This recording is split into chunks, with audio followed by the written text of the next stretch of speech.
the game yesterday at Marvel, St Kilda and North, fascinating Ross Lyon. He was at his cheeky best afterwards. He wasn't happy with the way the AFL had prepared the ground. I'm pretty sure if it was Essendon Bulldogs Friday night, they wouldn't have left the rain open all night, all morning.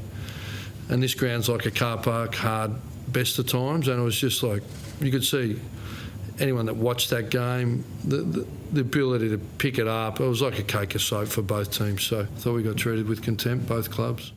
The AFL have hit back. The AFL have said that the roof was only open for a few hours longer than normal. I mean, yeah, probably not had a huge bearing on the game. I mean, it does seem strange. And the only thing I will say is whenever there's a slight footy mistake, it does remind us that the AFL have gone an entire season without a head of football. What was the reaction to your story last week between the tensions? No one's denying the tensions between Lyon and Lethlean. No one's denying it.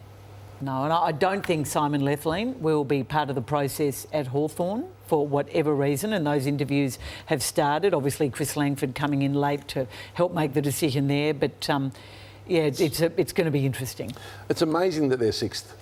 They look nothing like a sixth-place team at the moment, and the mind does go to the off-season and how they create value from this team. It does feel like there's a decline that's about to come in pretty sharply. It's a tricky one because you in one hand you want to say how well's he done. Amazing. The early wins that he got, the way they banked the early wins. I use the word today free fall, Caro, that they're in free fall at the moment. The only teams they've beaten in recent times is the West Coast Eagles and North Melbourne. They play the third bottom side in Hawthorn this week, who I think can beat St Kilda, and then that's season over. So on one hand, they're sixth on the ladder, but on the other you go, gee, they're in serious trouble as a playing list when that's what they sat Ross Lyon beside Bassett about earlier in the year. Yeah, Kane, Brett Ratton will be disappointed though. He didn't. I know. His team didn't kick 1.5 more goals. It would have been the right win for him to get that up. And last week we spoke about the lack of improvement, probably year on year, from the Saints and exactly where they're at. Nick Riewoldt was really strong in his response to that on Monday night.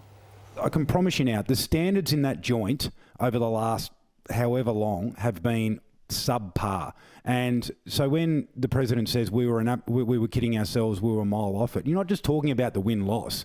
You're talking about the actual talent you've got at your disposal, and you're talking about the standards within the football club to allow that talent to outperform. And when you say something like this, you look at it closely. So these are the standards that I saw yesterday. Firstly, from a basic skill level point of view, like they kicked 4 goals to three-quarter time against a team that has lost 16 games in a row under a roof without Simpkin and Zurha and Wardlaw. There's the captain turning the footy over. That's standards. That is a lazy kick from the captain. You also talk about the lack of physicality and basic tackling. The amount of missed tackles yesterday from the St Kilda side. So clearly Nick is all in on the Ross Lyon camp and he was influential in getting him. But when you make statements like that, we look at the standards, and the standards yesterday were poor, and that's something that has nothing to do with talent. Before you move on to North Melbourne, I just want to say both Ross Lyon and Simon Lethlean have denied this tension. No one else is denying it. Okay. Can I just clarify that? Thanks, Gary. Yeah, and I didn't see a cake of soap either, a ball being a cake of soap. So,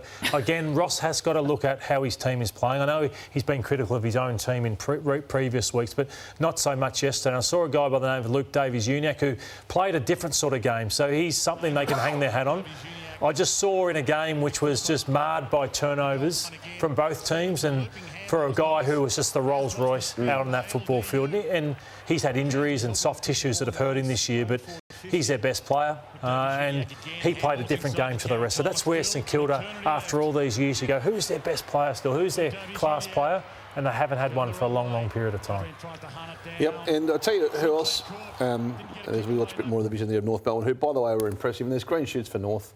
They're a long way off at the moment. I've been harder than them recently. Well, they've lost 16 in a row. But there's a kids there that there is, absolutely.